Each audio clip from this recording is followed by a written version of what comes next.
Jayden Daniels and Kyler Murray will both finish as top 3 fantasy quarterbacks this year. We give you 6 of our boldest predictions for the 2024 fantasy season on today's episode of Locked On Fantasy Football.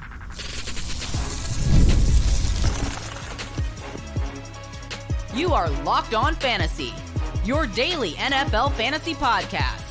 Part of the Locked On Podcast Network, your team every day. Welcome into the Locked On Fantasy Football podcast. I'm one of your co-hosts, Michelle Magdziuk, and when I'm not doing this, I'm a researcher and fantasy analyst with NFL Network. And I'm your other co-host, Vinnie Iyer. I'm not doing this. I'm writing about NFL fantasy and betting for sportingnews.com. Vinnie, we have made it through the entire offseason. This is the last day of the offseason. Next week, we're getting into week 1. It's officially week 1 of the NFL season. So to close up the offseason, we're going to give you 6 of our boldest predictions for this fantasy season. We're going to each give our 3 top predictions. So Vinnie, let's start with you because you love this quarterback wide receiver duo. Tell me your strongest prediction for this season. Yeah, first of all, it should be telling if you're watching on YouTube that we're wearing clashing little colors of magenta, red, crimson, scarlet, whatever you want to call it. We're kind of wearing different shirts here. We're a little bit different on some of these picks, but also similar in a weird way. And it starts with my quarterback and wide receiver. We're going to give you a 2-for-1 here on both sides to start. So that's why it's our biggest prediction. Mine is Jayden Daniels. I've been talking about this the entire offseason now. Jayden Daniels' price is getting more and more expensive. I saw him creep up into quarterback 9 on the board. Well, you're still getting a good value at quarterback 9 because I think he'll finish as top 3 QB. Why I say top 3 is because I'm pretty sure Josh Allen and Jalen Hurts are going to finish 1-2 somehow. Wrong. You'll know why. We'll find out.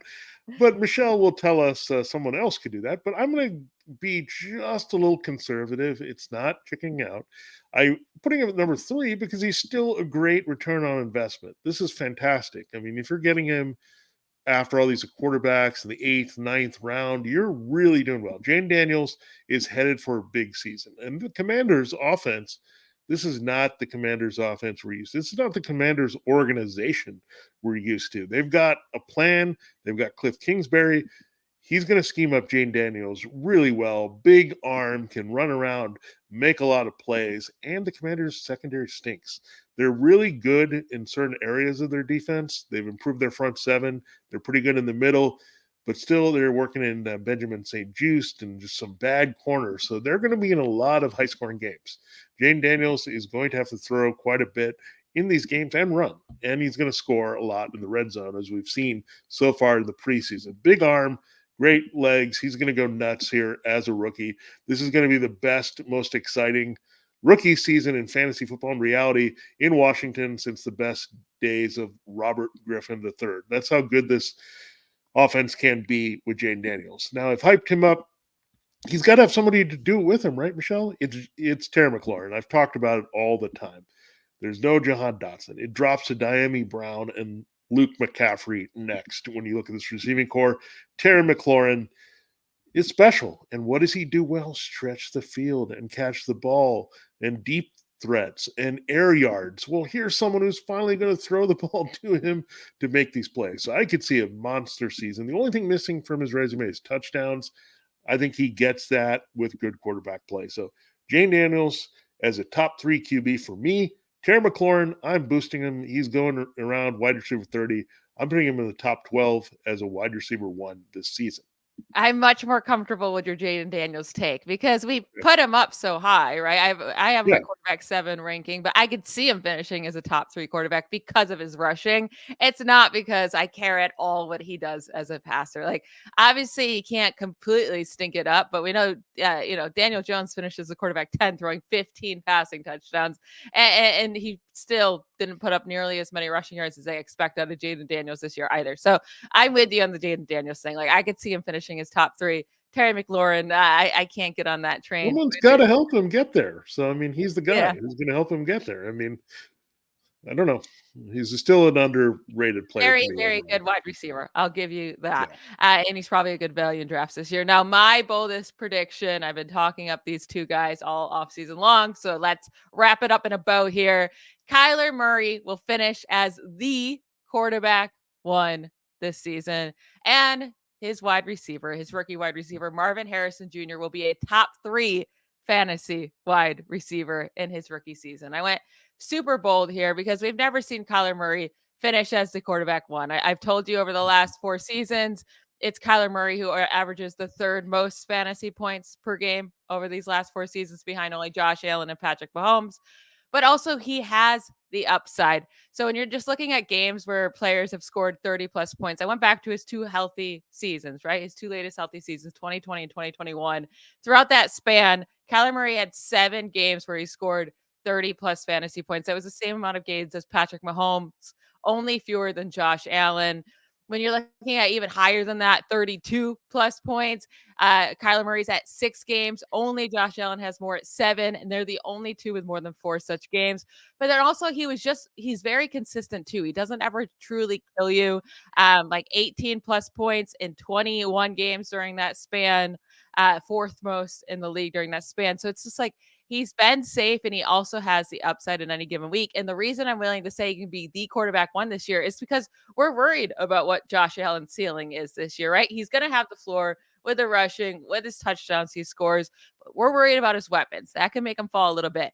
Jalen Hurts, like, yeah, we expect him to bounce back from that end of last season when the Eagles fell apart. What if they don't? And then I think, like everyone at the top there, has their question marks. So that's why I'm willing to put Kyler Murray there at the top. And then with Kyler, he's going to get some rushing yards, but he still needs that wide receiver to destroy it with him, right? And that's Marvin Harrison Jr. This defense is so bad on paper that I cannot imagine that this offense isn't throwing. So, like, they have to be a heavy throwing offense because this defense looks like they might be the worst on paper. And through the first 8 weeks, they faced the Bills, the Rams, the Lions, the 49ers, the Commanders. That's their worst offense they face. And that we're expecting to be pretty good. The Packers, the Chargers, the Dolphins. That's their first 8 weeks. I mean, those are in some insanely high scoring offenses that they're going to be facing. So I expect a ton of throwing, and those targets are just going to go to Marvin Harrison Jr. Like, he's going to be the lead guy there by far, in my opinion. Puka Nacua last year we saw as a rookie finish as the wide receiver 4 with 160 targets. I think he'll be around that range of targets. The thing with Nacua is he only had 6 receiving touchdowns. I think Harrison can score 8 to 10. He dominated in FBS over the last 2 years in touchdowns with 28. He led the FBS in receiving touchdowns since 2022. I think he's going to have one of those insanely great rookie seasons that we saw from like Jamar Chase and Justin Jefferson, and even be better than that. Yeah, that's a really nice prediction on your part. And by the way, Josh Allen could finish ahead of Kyler Murray because he gets to play the Cardinals defense in week 1. So that might be the difference in the end, that Josh Allen can put up those big numbers that particular game out of the gate. But yeah, I can totally see it. There's a path to do it. And these are both cheat code quarterbacks. They're related. Kyler Murray was with Cliff Kingsbury. Jayden Daniels is with Cliff Kingsbury now. So these cheat code quarterbacks, when they can push the ball downfield, make some plays with their arm, on top of rushing and getting looks in the red zone as runner, right? Both of these guys can do that. They're going to have little opportunities to juke a defender and get in there. And people are going to be worried a little bit about their backs too. I mean, I get it. The Commanders actually have a shakier situation here with Ryan Robinson Jr. and Austin Eckler. There's the Cardinals with James Conner. So that could be the difference, right? Could be just how many rushing touchdowns these guys get in the end. So look, but there's everything on the table for Kyler Murray to have a big season. He's the number 1 overall pick. Jayden Daniels is number 2. These guys have immense talent if they can take advantage of it. And look, Harrison is not a stretch here. I mean, CeeDee Lamb and Tyreek Hill, Justin Jefferson, Jamar Chase may not be on the field here. So there's a big opening here to shoot up into that top 3 range at wide receiver. So I love these predictions by you. And again, the bottom line is end up with Kyler Murray, Jayden Daniels, your quarterback. Pay up early for Marvin Harrison and wait and get Terry McLaurin as a nice, at least wide receiver 2. So in your drafts, if you're going to think about a name anywhere at quarterback or wide receiver, these are 4 guys you definitely want to target. Yeah, now in our next segment, we're going to give you two more bold predictions. They're both with running backs. They're both with running backs going, rather like one of them is going in the late first, the other's going in the second round, and we think they're going to dominate this year. We're going to get into those right after a quick break. This episode is sponsored by 5 Hour Energy. If you're anything like me, you hit a wall in the afternoon and need an energy drink to continue being productive for the rest of the day. A 5 Hour Energy shot has always worked to help me leap over that wall instead of crashing into it. Also, if you're anything like me, you don't want to truck around a big can of like your energy drink all day, right? Like I just want something quick, and you definitely don't want to waste any calories on this caffeine. So the great thing about the 5 Hour Energy drink is that it's zero sugar and a convenient portable size that you can fit into your pocket or your purse or whatever you have on you. It's so easy to just bring with you wherever you need it to get that caffeine boost immediately. The 5 Hour Energy website has flavors galore like watermelon, tropical burst, grape, berry, and more. There's flavors for everyone. Try them all. On the site, you can even have the option to build your own 12-pack or 24-pack. You choose the flavors and it's delivered right to your door. If you go to 5hourenergy.com, that is the number 5hourenergy.com, and get 5 Hour Energy products today, you can use the promo code LOCKEDONFB to receive $20 or sorry, to receive 20% off your order. That's promo code LOCKEDONFB to receive 20% off your order. This offer is only valid until September 30th. On one order, it cannot be used with other promotions. Again, the promo code is LOCKEDONFB. This code is not good on subscription orders. Go to 5hourenergy.com today. Vinny, you have this running back who, disappointed for the first half of the season last year, coming back to life. Tell me about Mr. Jonathan Taylor. Yeah, I mean, we're going to throw it back to 2021 with our pick. So I'm just going to say that. And Jonathan Taylor, he was the best scoring running back overall, scrimmage guy in 2021. Then he disappointed big time as the number one overall pick in 2023. And then we just got all these question marks of him going forward with the contract and the injury and all that mystery that we had last year. Now, all that is behind him, right? He's in the Shane Steichen offense. He's got a healthy Anthony Richardson.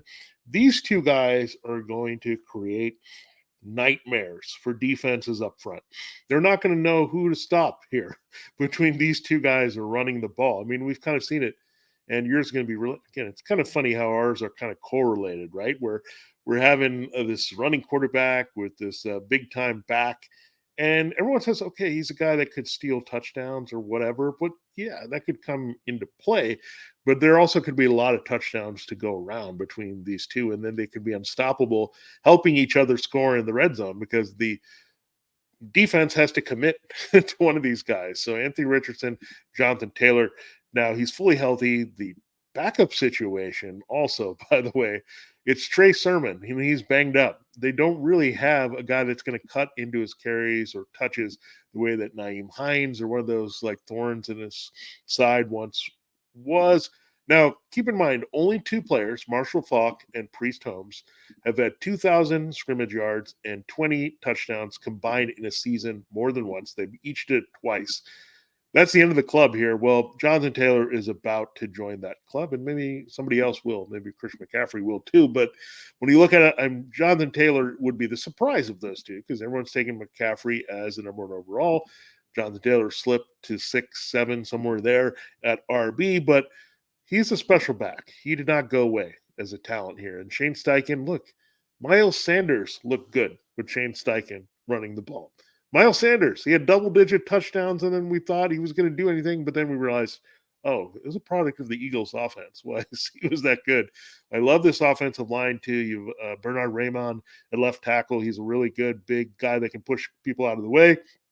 Everything lines up well for the Colts. So Shane Steichen offense, that's it. Jonathan Taylor's going off as a runner, and he probably doesn't need to do a lot of receiving to have a big season, but 2020 is my prediction for Taylor finishing as the RB1 overall. Woo! I like it. I love Shane Steichen, so I get you there. Like, such a good coach. This offense is going to be good under him. listen, Jonathan Taylor's an amazing talent. I think he can do it. Now, my guy is old, right? He's 30 years old, but I'm going to have him becoming just the 5th player in NFL history with 25 plus rushing touchdowns in a single season. And I'm saying Derrick Henry is going to do that this year in his first year with the Ravens. He would join LaDainian Tomlinson, Sean Alexander, Priest Holmes, and Emmitt Smith as the only guys to ever score 25 rushing touchdowns in a single season. Listen, we know Derrick Henry is a touchdown machine, right? It's double-digit touchdowns every year. And the lowest one he's had in the last 6 years or 7 years, actually, is the 10 rushing touchdown season in 2021 when he played 8 games. He played half a season and still scored double-digit touchdowns. But the thing with him is just he's so dominant in that area. He's 80 rushing touchdowns since 2018. The next closest player in that span is Josh Allen at 53. He has 27 more rushing touchdowns than any other player since 2018. He's just a beast. And the Ravens running backs had so many opportunities to score rushing touchdowns last year. They scored 20 rushing touchdowns. The Baltimore running backs did combined. That's with Gus Edwards leading the pack with 13. Justice Hill scoring 3. Keaton Mitchell 2. Melvin Gordon, J.K. Dobbins 1. Like all these random dudes, right? That okay, they're fine. They're fine running backs in the league, but put Derrick Henry back there, and that's a completely different type of backfield and just way more dominant around the goal line. Ravens running backs had 28 carries inside the 5-yard line last year. That was the 3rd most in the NFL. Again, Gus Edwards was leading, and he led the NFL with 23 carries inside the 5-yard line. If they're going to let Gus Edwards lead the NFL in carries inside the 5-yard line, imagine what they're going to let Derrick Henry do next year anytime they get even close to the end zone. Henry is one of 3 players to score a touchdown on 40+% of carries inside 10 since 2018. The other 2 players are quarterbacks, Josh Allen and Jalen Hurts. No, those are guys like they're getting the quarterback sneaks or like teams aren't expecting it or like it's just a completely different situation for them. Like running backs aren't supposed to be this good inside the 10. Like that's crazy. He's just such a beast and he's so good at getting into the end zone. And in this offense, it's a completely different offense than the Titans, what he's been stuck in, right? Yeah. They're never scoring. The Ravens are an elite offense. They're going to be in the scoring position all the time. 25 touchdowns, baby. 5th player to do it in NFL history. I can see that happening to Derrick Henry this year. And there's no reason we can't have both come true here. I mean, let's go for it. Let's go for both of these predictions coming true. Maybe I'll settle for Jonathan Taylor being the RB2 overall if that happens and Derrick Henry scores, but then Jonathan Taylor might jump him with a few receptions and that could be the difference here. So I'm okay with both these guys going off. I mean, keep in mind in 2021, Derrick Henry was actually the average high scorer at running back before he broke down and couldn't play this back half of the year. So when you look at this, I mean, these are great because, again, Lamar Jackson handing off. I mean, I don't know what defense they're going to do. Like zone read, I don't know who you chase, right? You go after this guy, the other guy's going to score. And what I'd like to see is maybe both these teams just dominate the red zone and you get a touchdown this week. I'll get 2 this week. You can get 2. Lamar or Anthony Richardson throws one right to make us happy, but these guys also do it a lot on the ground. So I love your bold prediction because I'm big on Derrick Henry as well. I mean, yeah, he's the Hall of Fame running back, power rusher that isn't a power rushing offense that was the best in the NFL scoring touchdowns like that last year. So I don't think there's any way other than injury attrition, but that can hit any of these players, right? You can hurt Christian McCaffrey. We've seen it hit Breece Hall. Any of these guys can go down. So don't make your decision based on that. And one last thing, don't disgust us by taking Saquon Barkley over either of these guys. Please do not do it. I know that that's happening a lot. Please do not do it. That's the biggest thing I'm going to say. So Saquon Barkley, I mean, if I want to add one more bold prediction, he will not come close to producing what Derrick Henry and Jonathan Taylor will in 2024. Now, we will close with a couple fun guys in our last segment at the wide receiver and tight end. Those will be our 3rd bold predictions each to close the show. Passion, drive, and patience.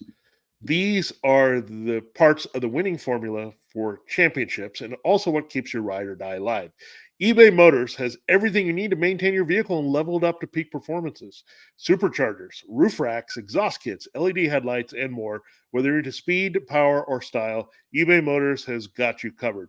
With more than 122 million parts for your number one ride or die, you'll always find exactly what you're looking for.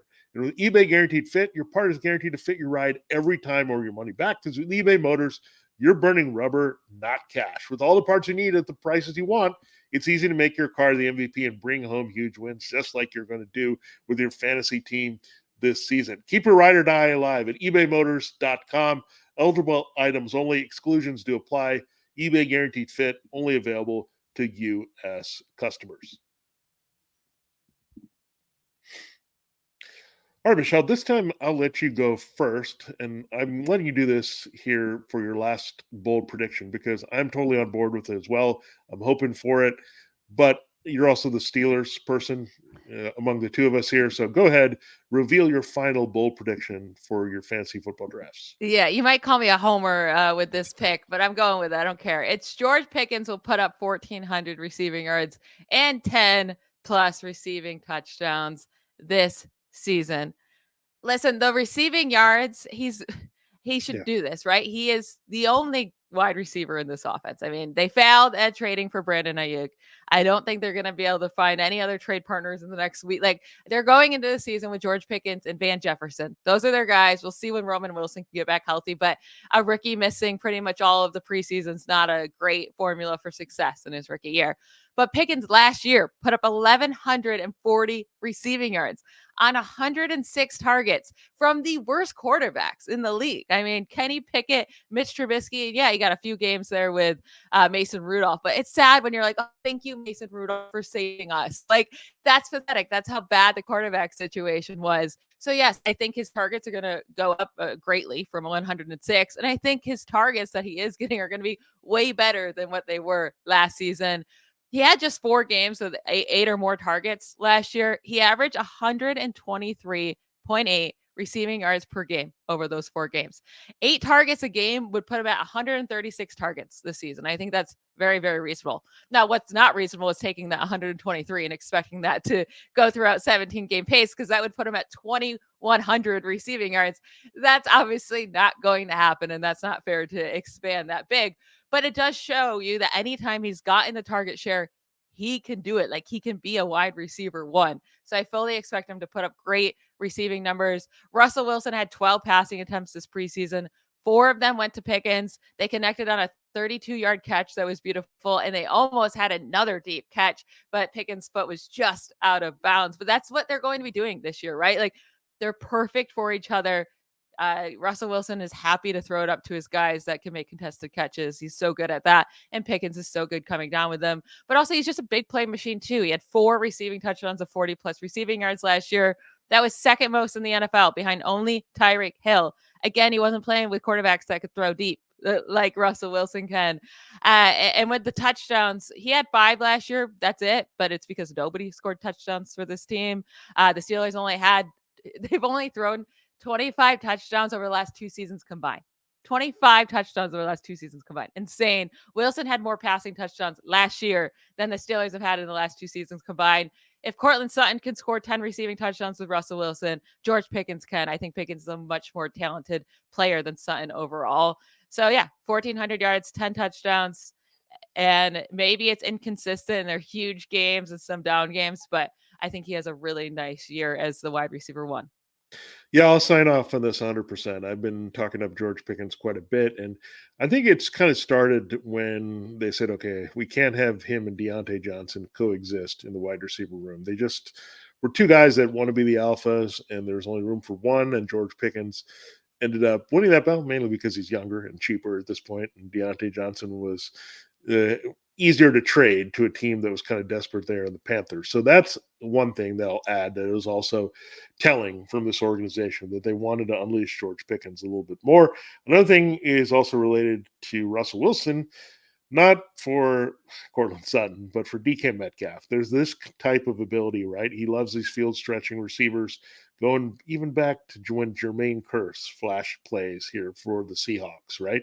He loves these type of players. He had Tyler Lockett. I think people forget about that. He was a field stretcher early in his career as well. So again, this is an ideal type of receiver for the big armed Russell Wilson. My choice is in the same game in week 1. So maybe they'll get all these numbers out of the way in week 1 and our bold predictions will come true. We had Pickett to Pickens. I'm going to go from Pickens to Pitts. Kyle Pitts is going to have a big year. He did have 1,000 yards as a rookie. He's going to get 1,000 yards again, and he's going to have 10 or more TDs. When you have 1,010 as a tight end, what does that mean? You'll be the tight end 1 overall. So Kyle Pitts is my pick here.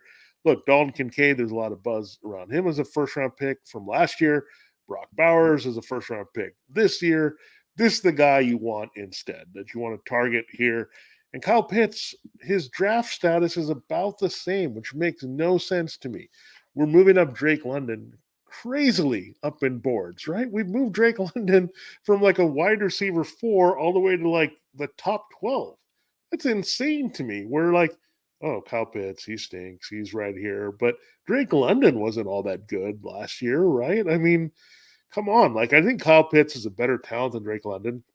What I like about it is that this team is going to have a legitimate passing offense with Kirk Cousins. They're going to spread the field, put Pitts in position to work on mismatches, right? Against safeties and linebackers, other overmatched defense back. They're not going to treat him as like some glorified like slot receiver. They're going to treat him as a stretch the field, dangerous tight end, the way the Ravens will look at Mark Andrews and that type of thing, right? That's how we want him. We want to be treated where he can get these matchup nightmares and not just put him on some guy that isn't going to deliver here. So I like it. Kirk Cousins has already shown some pretty good chemistry with him. If you look behind the scenes in camp, Kirk Cousins loved this type of inside receiver. Adam Thielen, double-digit touchdowns, big years there.